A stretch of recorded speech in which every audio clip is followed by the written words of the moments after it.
waan idin salaamay dhammaan ardayda Soomaaliyeed meel walba ay joogaan. Waa Ustaad Maxamed oo idin soo gudbin doono Proverbs-ka ama mahmahdan oo aan ka soo qaadayno fasalka 8aad ayaan ugu talagalnay in aan u soo gudbino ardayda Soomaaliyeed si ay uga faa'iideystaan ay una guuleystaan imtixaankooda dugsiga dhexe insha Allah. Fadlan muuqaalka u share garay qof walba oo markaasi 8aad ah kaasoo nadanayna inuu markaasi Proverbs-ka ku jira 8aad uu ka faa'iideysto ama mahmahda ku jirta fasalka 8aad. aad u mahadsantiin. Cashirkeenan wuxuu ku saabsan yahay Proverbs mahmahda. Exam test your memory, your life test your learning, others will test your patience. Exam test your memory, your life test your learning, other will test your patience. Imtixaanka waxa uu tijaabiyaa maskaxdaada, noloshuna waxay tijaabisaa waxbarashadaada, kuwa kalena waxay tijaabiyaan dulqaadkaaga. Prove yourself to yourself, not others. Prove yourself to yourself, not others. Tiisi daryeela tu kale ku dara.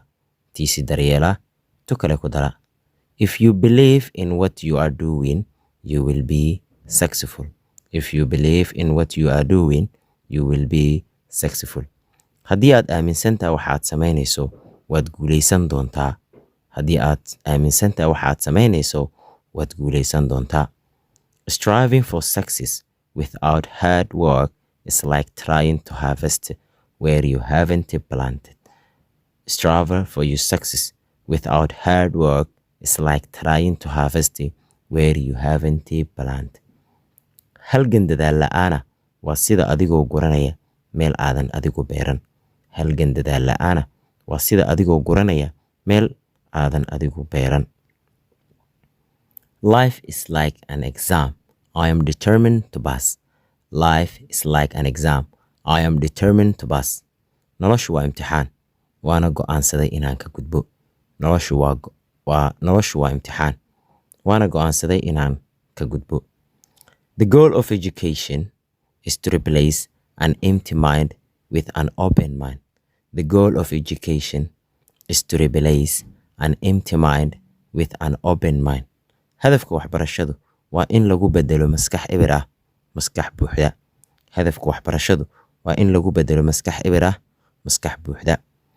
Every exam is a step on the ladder of your life. Every exam is a step of the ladder of your life. Imtixaan walba waa jaranjarada aad ku gaari lahayd noloshaada.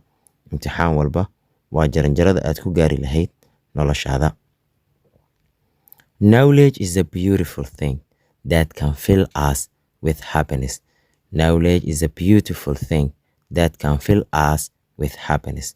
Aqoontu waa shay qurux badan taasoo naga dhigta anaga kuwa faraxsan.